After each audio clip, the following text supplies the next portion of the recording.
آئیے آج ہم اپنی گفتگو کا آغاز ان معمولات کے تذکرے سے کرتے ہیں جیسا کہ قرآن حکیم کی تلاوت کی گئی آیہ کریمہ میں مذکور ہے کہ اللہ رب العزت کا سب سے پہلا حکم رمضان المبارک کے سلسلے میں فرض روزے رکھنے کا ہے۔ ارشاد فرمایا گیا کہ تم میں سے جو کوئی رمضان کا مہینہ اپنی زندگی میں پائے اور وہ شرعاً مکلف ہو،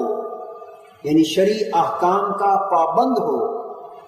اور پابندی سے مراد یہ ہے کہ وہ عاقل ہو، بالغ ہو، صحت مند ہو،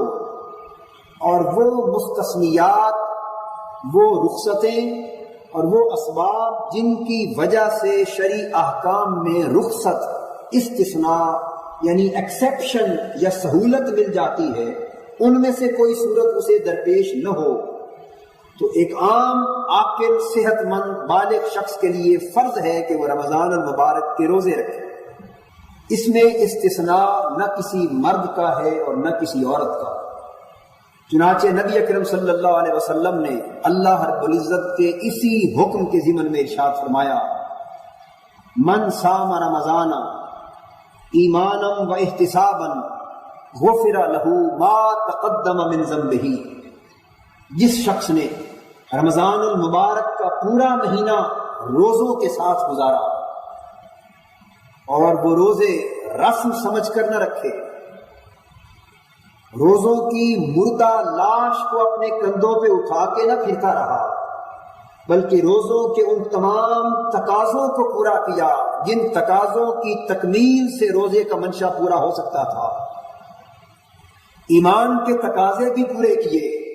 اور اپنے نفس کا، اپنے احوال باطنی کا محاسبہ بھی کڑی طریقے سے قائم رکھا۔ تو جس نے اس محاسبہ نفس کے ساتھ اور ایمانی تقاضوں کی تکمیل کے ساتھ رمضان کے پورے مہینے کے روزے رکھے، تو اللہ رب العزت کی طرف سے اسے یہ خوشخبری سنا دی گئی کہ اس کی زندگی کے پہلے سارے گناہ معاف کر دیے جاتے ہیں۔ نبی اکرم صلی اللہ علیہ وسلم نے اپنی پوری حیات طیبہ میں حضر کی حالت میں کبھی رمضان کا روزہ قضا نہیں کیا۔ ہاں، جب کبھی سفر میں جانے کا وقت ہوتا تو یہ معمولات اس لیے بھی عرض کر رہا ہوں کہ یہ سن کر آپ کے ذہن میں رمضان کے مسائل کا صحیح تصور بھی راسخ ہو سکے۔ ہمارے ہاں مسائل کے معاملے میں کچھ افراط رواج پکڑ جاتا ہے، کبھی تفریط رواج پکڑ جاتی، کبھی مسائل اور ان کی روح سے صحیح آگہی نہیں ہوتی اور ہم کئی الجھنوں میں مبتلا رہتے ہیں۔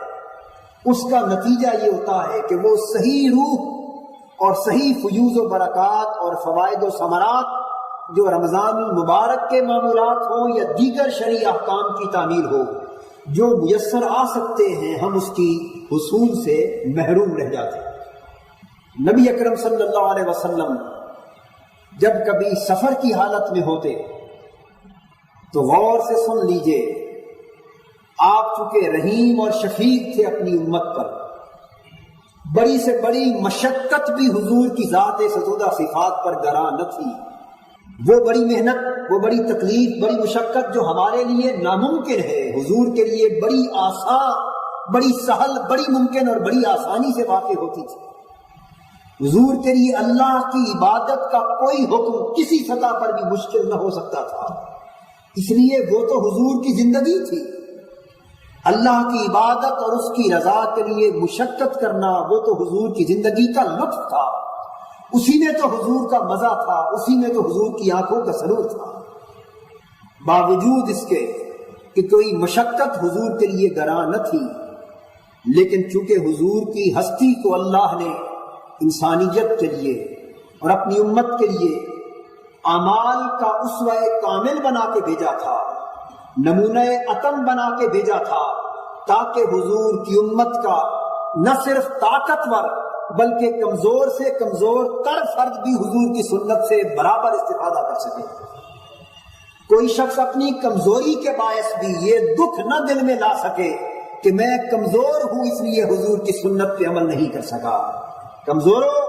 تمہیں بھی مبارک ہو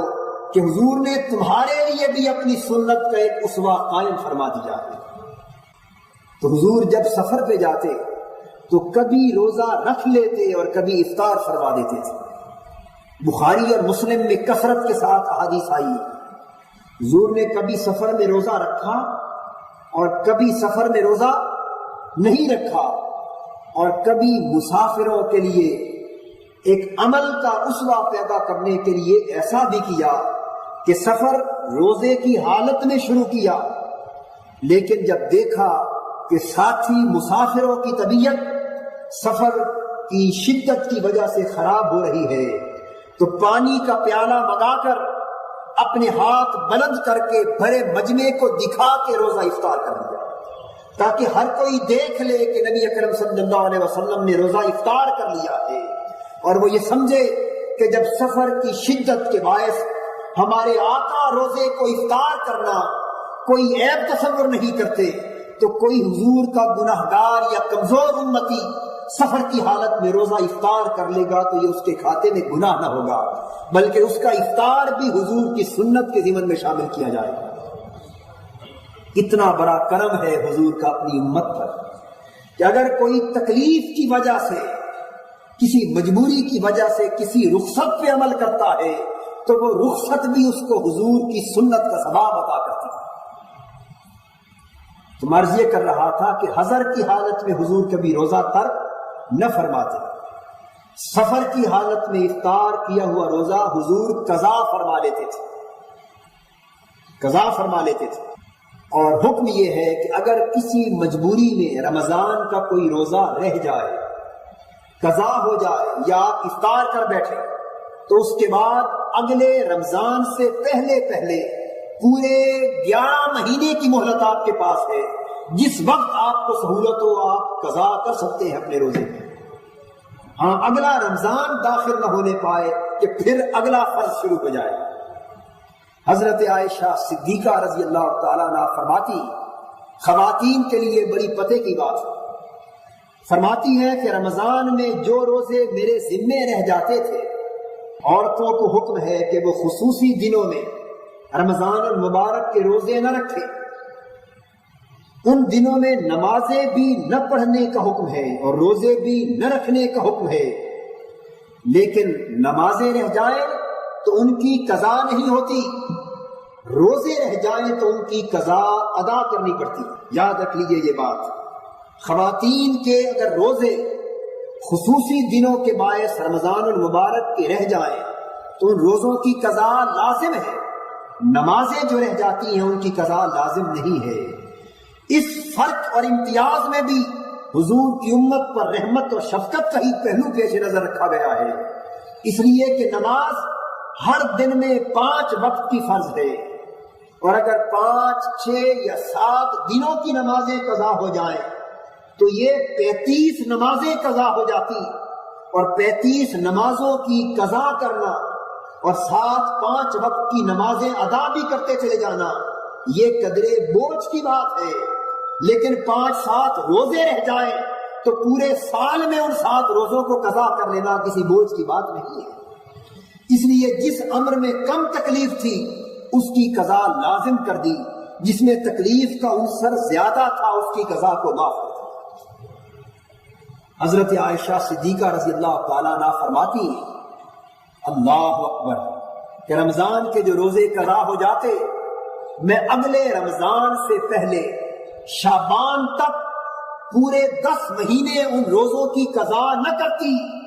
کہ ممکن ہے کہ میں روزے کی قضا کر رہی ہوں اور حضور مجھے اپنی خدمت کے لیے طلب فرما لے اور میں حضور کی خدمت سے محروم رہ جاؤں۔ حضور کی خدمت سے محروم نہ رہنے کے خیال سے 10 مہینے روزوں کی قضا کو طویل کرتی چلی جاتی۔ جب رمضان قریب آنے کو ہوتا تو شعبان میں حضور بھی کثرت کے ساتھ روزے رکھتے تھے، اس لیے مجھے بھی بڑی آسانی سے روزے رکھنے کا موقع مل جاتا، اور پچھلے رمضان کے روزوں کی قضا میں اگلے رمضان سے پہلے ماہ شعبان میں ادا کر لیتی تھی۔ اس سے فقہا نے یہ مسئلہ بیان کیا ہے کہ عورت نفلی روزہ بھی اپنی خامد کی اجازت کے بغیر نہیں رکھ سکتی، اس لیے کہ خامد کی خدمت عورت کے لیے نفلی روزے سے بھی کہیں زیادہ بلند اجر ثواب اور فضیلت کا باعث ہے۔ اور قضا جو فرض روزے کی قضا ہے اس کا بھی عالم یہ ہے کہ حضرت عائشہ صدیقہ رضی اللہ تعالی عنہا اپنے مبارک اور برگزیدہ شوہر کی خدمت کی خوشی کے حصول کے لیے 10 مہینے کے بعد شعبان میں قضا کرتی، پہلے نہیں کرتی۔ تو عرض یہ کر رہا تھا کہ حضر کی کیفیت میں روزہ کبھی معاف نہیں ہوتا سوائے مریض کے یا اس بوڑھے کمزور شخص کے جو کبھی بھی کمزوری کے باعث روزہ نہ رکھ سکے۔ تو قرآن حکیم نے واضح طور پہ ارشاد فرمایا فَمَنْ كَانَ مِنْكُمْ مَرِيضًا أَوْ عَلَى سَفَرٍ فَعِدَّةٌ مِّنْ أَيَّامٍ أُخَرَ، تم میں سے اگر کوئی مریض ہو یا سفر کی حالت میں ہو تو وہ روزہ قضا کر سکتا ہے، مرض کی شدت کے پیش نظر یا سفر کی شدت کے پیش نظر قضا کر سکتا ہے، اور پھر وہ رمضان کے بعد باقی دنوں میں اس کو ادا کر لے گا۔ تو مرض یہ کر رہا تھا کہ نبی اکرم صلی اللہ علیہ وسلم کے رمضان المبارک کے روزوں کے سلسلے میں 2 معمولات انتہائی اہمیت کے حامل تھے۔ اب یہ رمضان کے معمولات کا ذکر بھی ہو رہا ہے اور ساتھ ساتھ حضور کے شب و روز کی یاد بھی تازہ ہوتی جا رہی ہے۔ تو آپ رمضان کے معمولات کو بھی سنیں اور سمجھیں اور ساتھ اپنے آپ کو 1400 سال پیچھے لے جا کر نبی اکرم صلی اللہ علیہ وسلم کے صبح و شام کے احوال میں غرق بھی کر دیں اور چشم تصور سے یہ دیکھتے چلے جائیے کہ کس طرح حضور روزہ رکھ رہے ہیں، کس طرح حضور کی سحری کا اہتمام ہوتا ہے اور کس طرح ہمارے آقا کی افطاری کا اہتمام ہو رہا ہے۔ تو اس تصور سے آپ کو 2 گنا فائدہ ہوگا، مسئلہ بھی سمجھ میں آئے گا اور ایک لذت روحانی بھی نصیب ہوگی۔ 2 معمولات تھے حضور کے، ایک معمول سحری کا تھا اور ایک معمول افطاری کا تھا۔ نبی اکرم صلی اللہ علیہ وسلم نے فرمایا تسحروا فإن فی السحور برکۃ، روزہ رکھنے والوں سحری ضرور کیا کرو، تمہیں اندازہ نہیں کہ سحری کے کھانے میں بھی اللہ نے بڑی برکت رکھی۔ سحری کا کھانا بذات خود بڑی روحانیت اور بڑی برکت کا حامل۔ ایک برکت تو اس کی یہ ہے کہ سحری سے دن کے روزے کو مدد ملتی، اور ایک برکت یہ ہے کہ سحری سراسر نور ہے،